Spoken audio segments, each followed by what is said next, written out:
Okay students, so let us discuss first question of exercise 9th B. So I have written this question for you. You must copy this question and then we shall start. We are being said in this question that on the side AB and AC of triangle ABC. See, this is our triangle. Okay. Now they are saying that on the side of AB, another triangle is formed. This we can say another triangle is formed.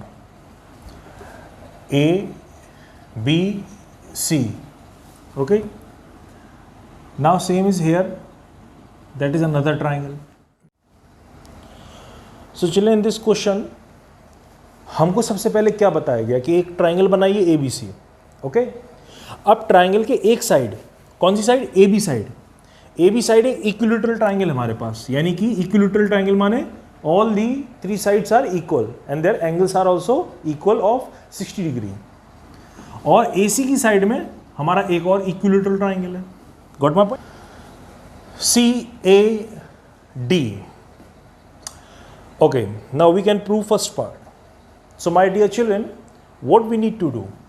As we know, this is our equilateral triangle, and in our equilateral triangle all the angles are of 60 degree. So this might be of 60 degree, that might be of 60 degree, and that will also be of 60 degree. ऐसे ही यहाँ पे आ जाओ आप, ये भी आपका कितना होगा? 60 degree. Got my point? So can I write this way? Angle BAD is equals to angle CAE. Yes, easily I can write. Reason? क्योंकि BAD कितना है? 60, which is equals to CAE because both are of 60 degree. Now, can I write this thing? BAD plus angle BAC is equals to angle CAE plus angle BAC. Yes, मैंने कुछ ज़्यादा नहीं किया है. इस वाली इक्वेशन को जो मैंने फॉर्म की है इसमें BAC और BAC ऐड कर दिया दोनों साइड. इस साइड क्या ऐड कर दिया? BAC. इस साइड BAC ऐड कर दिया.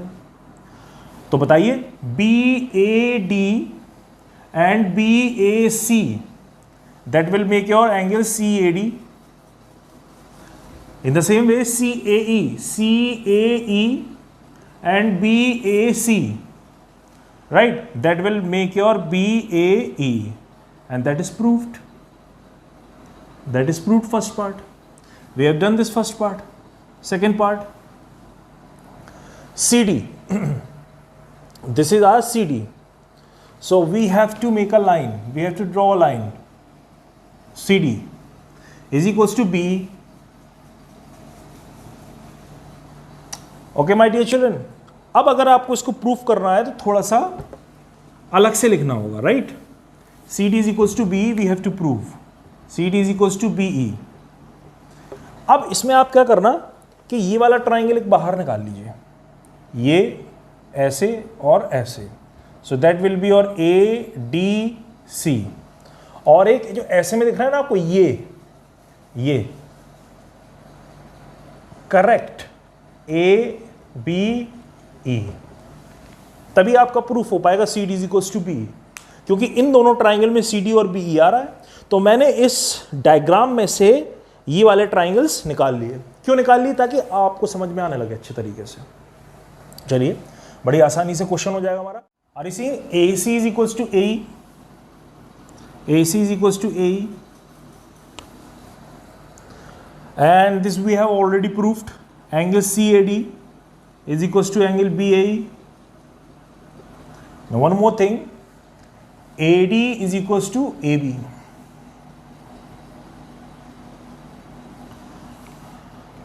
So AC is equals to AE. See? AC is equals to AE, यानी इस ट्राइंगल की ये वाली साइड उस ट्राइंगल की वो वाली साइड की इक्वल है. CAD means this angle and BAE this angle. Okay, and AD is equals to AB. So what does it mean? कि इसकी ये साइड इसकी साइड के करस्पॉन्ड है, इसकी इस साइड करस्पॉन्ड है, ये एंगल इक्वल है। DAC is congruent to triangle BAE.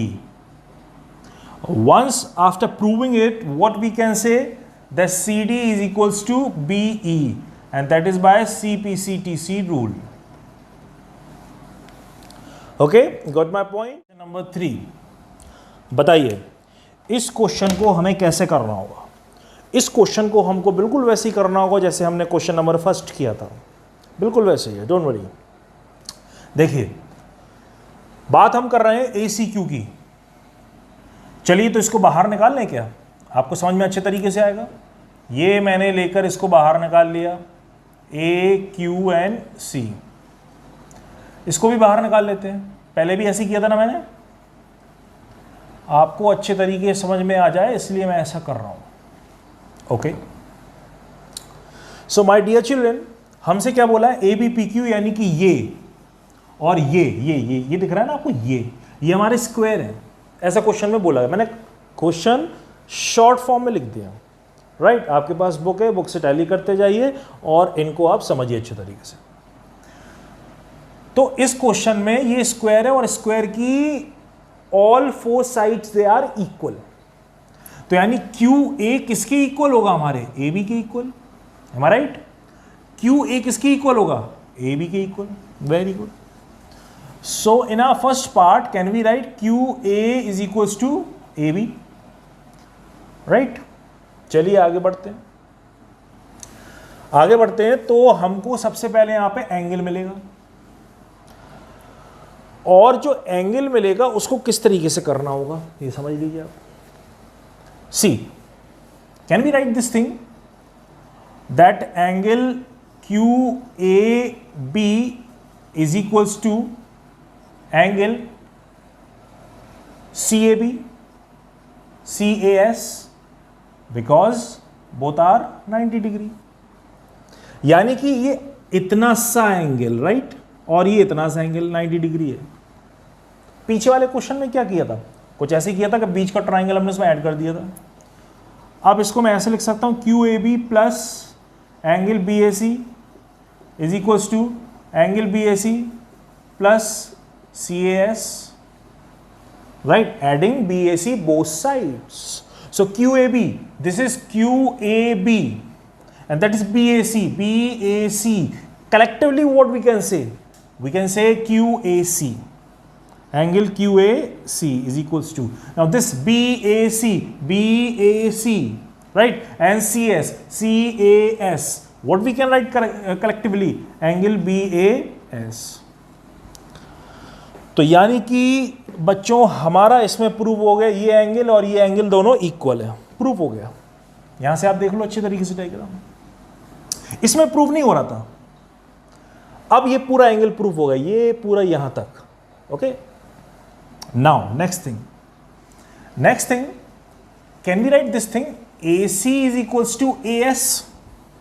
Tell me, AC is equals to AS, can we write AC is equals to AS? Yes, because AC and AS both are the sides of square ACRS, और square की चारों side equal होती हैं। Okay, so this is your side, that is your angle, and that is your side. So SAS rule, we have proved that triangle ACQ is congruent to triangle ASB by SAS criterion. And this, as you know, CQ is equals to BS, that is always proved by using CPCTC. So now at last, can we write that CQ is equals to BS, that is CPCTC। कहाँ से आ गया भाई, ये कहाँ से आ गया? देखिए मैं आपको बताता हूँ क्या होता है कि दो ट्राइंगल अगर हमारे कॉन्ग्रुएंट हैं, राइट, तो उनकी कॉरस्पॉन्डिंग साइड्स इक्वल हो जाती हैं। तो ये हमारा जो प्रूफ हुआ था, एंगल ए के सामने क्या है, QC, और इस एंगल ए के सामने क्या है, BS। तो यानी QC और BS इक्वल होंगे। So we have written and we have proved. Right. तो बच्चों समझ में आ रहा है अच्छे तरीके से कि नहीं? समझते जाइए, इन क्वेश्चंस को नोट करते जाइए, अपने डाउट्स पूछते जाइए।